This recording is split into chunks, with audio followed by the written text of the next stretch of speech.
Mga kapupong, sa mga oras na papalapit ang deadline, biglang nagbago ang direksyon ng tensyon sa pagitan ng United States at Iran. Matapos ang ilang linggo ng matitinding pangyayari na nagdulot ng kaba sa iba't ibang bahagi ng mundo, nagkaroon ng pansamantalang paghinto na agad nagbigay ng kaunting ginhawa sa maraming bansa. Sinabi ni President Donald Trump na magkakaroon ng 2 linggong pause at inilarawan niya ito bilang mahalagang resulta ng kanilang naging approach. Para sa kanya, natamo ang mga pangunahing layunin kaya nararapat lamang ang ganitong plano.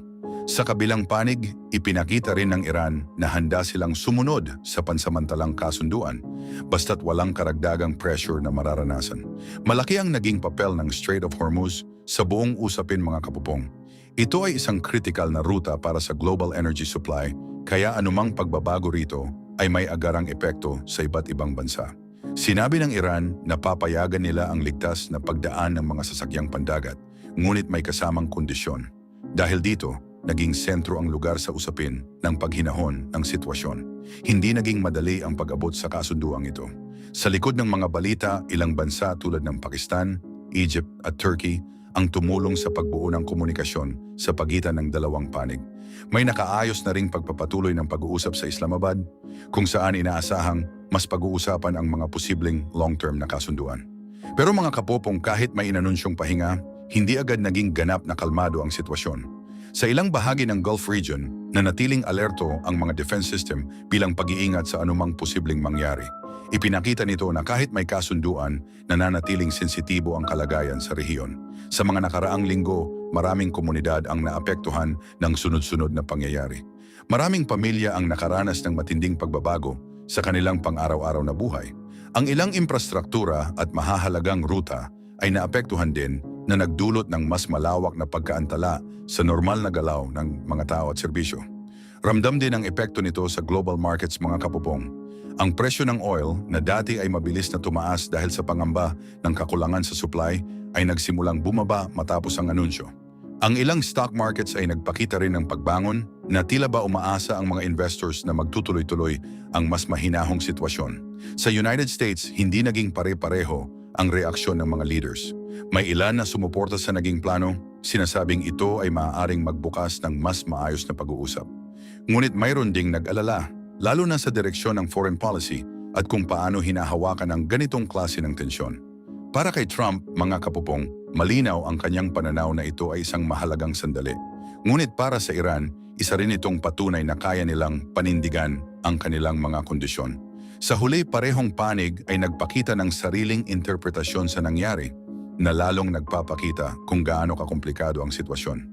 Dagdag pa rito, sinabi ng mga eksperto na ang mga nangyayari sa mga kalapit na rehiyon ay maaaring makaapekto sa stability ng kasunduan.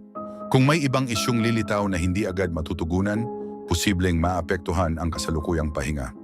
Ang mga tao sa mundo ay nagpakita ng halo-halong reaksyon, mga kapopong. Marami ang nakaramdam ng pag-asa, ngunit may kasamang pag-iingat.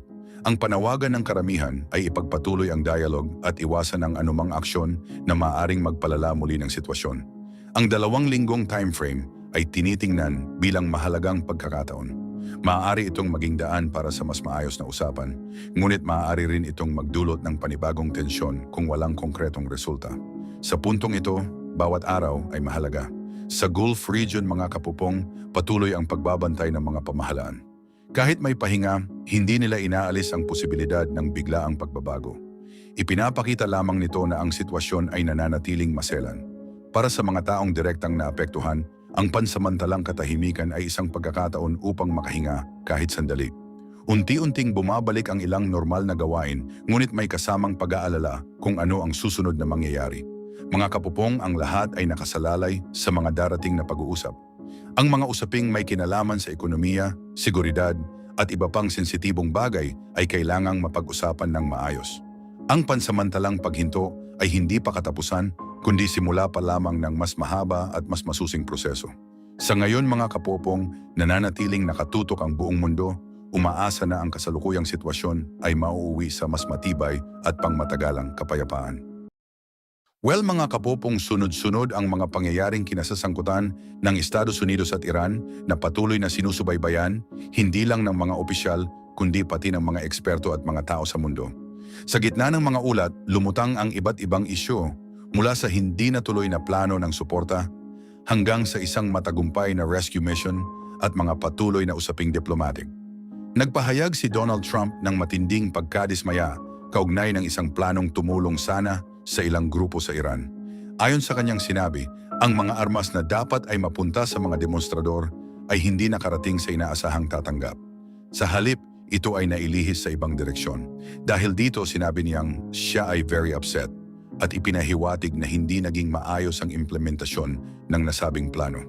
Bagamat walang detalyadong paliwanag kung paano ito nangyari, malinaw sa kanyang pahayag na may naging problema sa koordinasyon. Pero mga kapupong, naging sentro rin ng balita ang isang rescue mission na isinagawa para sa mga American airmen na napunta sa loob ng Iran matapos ang isang insidente sa kanilang aircraft.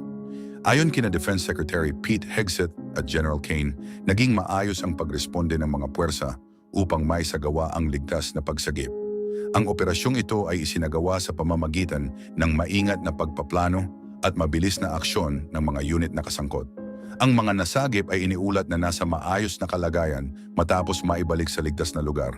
Hindi man ibinahagi ang buong detalye ng operasyon, kinilala ito bilang isang mahalagang tagumpay sa aspeto ng koordinasyon at kahandaan.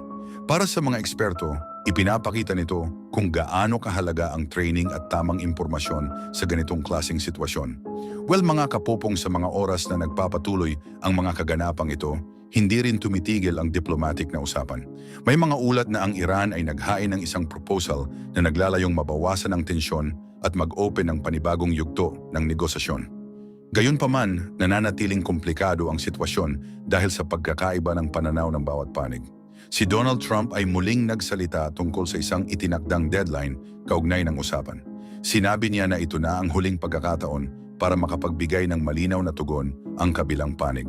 Bagamat hindi niya tinukoy ang eksaktong susunod na plano kung sakaling hindi ito masunod, malinaw na nais niyang ipakita ang pagiging seryoso ng kanilang posisyon. Iba-iba ang naging reaksyon ng mga tao sa mundo, mga kapupong. May ilan na nananawagan ng mas mahinahong approach, habang ang iba naman ay naniniwalang kailangan ng mas matibay na paninindigan. Para sa mga eksperto, ang ganitong sitwasyon ay nangangailangan ng maingat na balanse upang maiwasan ang mas malalang tensyon. Hindi rin nawawala ang epekto nito sa mga ordinaryong mamamayan.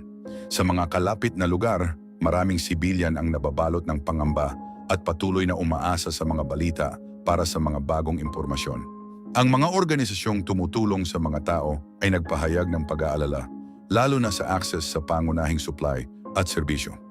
Anyway, mga kapupong, tinitingnan ng mga eksperto ang naging issue sa paglihis ng supply bilang isang paalala kung gaano kahirap tiyakin na ang tulong ay makarating sa tamang grupo. Lalo na sa mga lugar na pabago-bago ang sitwasyon, nagiging hamon ang maayos na pamamahala ng ganitong mga resources. Pero mga kapupong, ang rescue mission ay nagsisilbing halimbawa ng kung paano nagiging epektibo ang isang operasyon sa kabila ng pressure. Ipinapakita nito ang kahalagahan ng mabilis na pagdedesisyon at maayos na koordinasyon ng iba't ibang unit. Mga kapupong, nananatiling open ang usapin sa pagitan ng dalawang panig. May mga senyales ng patuloy na pag-uusap, ngunit hindi pa rin tiyak kung saan ito hahantong. Sa ngayon, umaasa ang mga tao sa mundo na ang mga susunod na plano ay magdudulot ng mas malinaw na direksyon at mas maayos na sitwasyon para sa lahat.